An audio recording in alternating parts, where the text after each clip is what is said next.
नमस्कार दोस्तों, हम आपके लिए भगवान श्री कृष्ण की रक्षाबंधन की एक पौराणिक कहानी लेकर आए हैं। महाभारत काल के समय की बात है।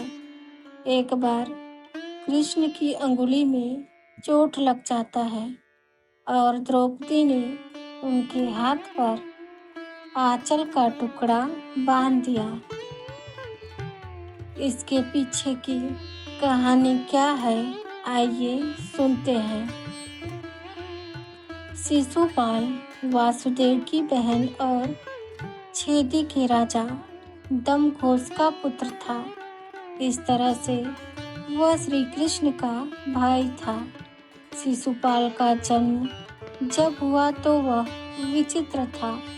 जन्म के समय शिशुपाल की 3 आंखें और 4 हाथ थे। उसके इस रूप को देखकर उसके माता पिता ने त्यागने का फैसला किया, लेकिन तभी आकाशवाणी हुई कि बच्चे का त्याग न करें। जब सही समय आएगा तो इस बच्चे की अतिरिक्त आंख और हाथ गायब हो जाएंगे। लेकिन साथ में यह भी आकाशवाणी हुई कि जिस व्यक्ति की गोद में बैठने के बाद इस बच्चे की आंख और हाथ गायब होंगे, वही व्यक्ति इसका काल बनेगा। एक दिन भगवान श्री कृष्ण अपनी बुआ के घर आए। वहाँ शिशुपाल भी खेल रहा था। श्री कृष्ण के मन में शिशुपाल को देखकर स्नेह जागा, तो उन्होंने उसे गोद में उठा लिया। गोद में उठाते ही शिशुपाल की अतिरिक्त आंख और हाथ गायब हो गए। यह देख शिशुपाल के माता पिता को आकाशवाणी याद आई और वो दोनों डर गए। तब श्री कृष्ण की बुआ ने एक वचन लिया। भगवान अपनी बुआ को दुख नहीं देना चाहते थे, लेकिन विधि के विधान को वो टाल भी नहीं सकते थे।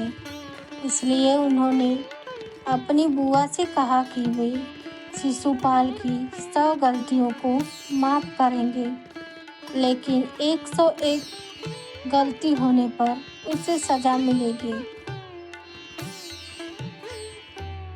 शिशुपाल रुक्मिणी से विवाह करना चाहता था, लेकिन रुक्मिणी भगवान श्री कृष्ण से प्रेम करती थी और उनसे ही विवाह करना चाहती थी। लेकिन यह रिश्ता रुक्मिणी के भाई राजकुमार रुक्मी को मंजूर नहीं था। तब भगवान श्री कृष्ण रुक्मिणी के महल से लेकर आ गए।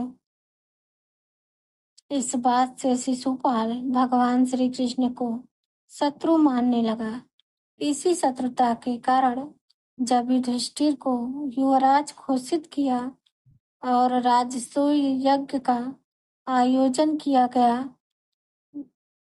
तो सभी रिश्तेदारों और प्रतापी राजाओं को भी बुलाया गया। इसी मौके पर वासुदेव, श्री कृष्ण और शिशुपाल को भी आमंत्रित किया गया।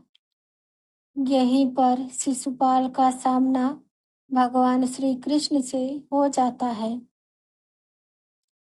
भगवान श्री कृष्ण का युधिष्ठिर आदर सत्कार करते हैं।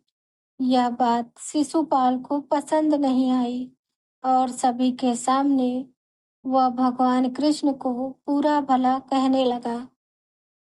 भगवान श्री कृष्ण शांत मन से आयोजन को देखने लगे, लेकिन शिशुपाल लगातार अपमान करने लगा और उन्हें गालियां देने लगा। श्री कृष्ण वचन से बंधे थे, इसलिए वो शिशुपाल की गलतियों को सहन करने लगे। लेकिन जैसे ही 101 गाली शिशुपाल ने दिया, श्री कृष्ण ने सुदर्शन चक्र को आदेश दिया। एक पल में ही शिशुपाल की गर्दन धड़ से अलग हो गई। इस प्रकार कृष्ण ने शिशुपाल का वध किया। और जब भगवान श्री कृष्ण ने सुदर्शन चक्र से शिशुपाल का वध किया तब उनकी छोटी उंगली में चोट लग गई। उसमें से निरंतर खून बह रहा था। तब द्रौपदी ने तुरंत अपने साड़ी का पल्लू फाड़कर भगवान श्री कृष्ण की अंगुली पर पट्टी बांधा। तभी से श्री कृष्ण ने कहा, मैं इस बात को हमेशा याद रखूंगा और भविष्य में इस साड़ी के टुकड़े की कीमत जरूर चुकाऊंगा। पांडव जब कौरव से जुए में हार गए तब उन्होंने अपनी पत्नी द्रौपदी को भी दांव पर लगा दिया और उनकी पराजय हुई। तभी भरी सभा में दुर्योधन ने दुशासन को द्रौपदी को लाने के लिए बोला। दुशासन द्रौपदी का केस पकड़कर उसको सभा में घसीटता हुआ लेकर आया। तब दुर्योधन ने दुशासन से द्रौपदी के चीरहरण करने के लिए कहा और जब दुशासन द्रौपदी की तरफ बढ़कर चीरहरण करने लगा तब द्रौपदी ने हाथ जोड़कर आंखें बंद करके भगवान श्री कृष्ण को याद किया। तब भगवान श्री कृष्ण ने द्रौपदी के द्वारा बांधी गई साड़ी का कर्ज चुकाते हुए उस समय द्रौपदी की लाज बचाई। यह थी कृष्ण और द्रौपदी के रक्षाबंधन की कहानी।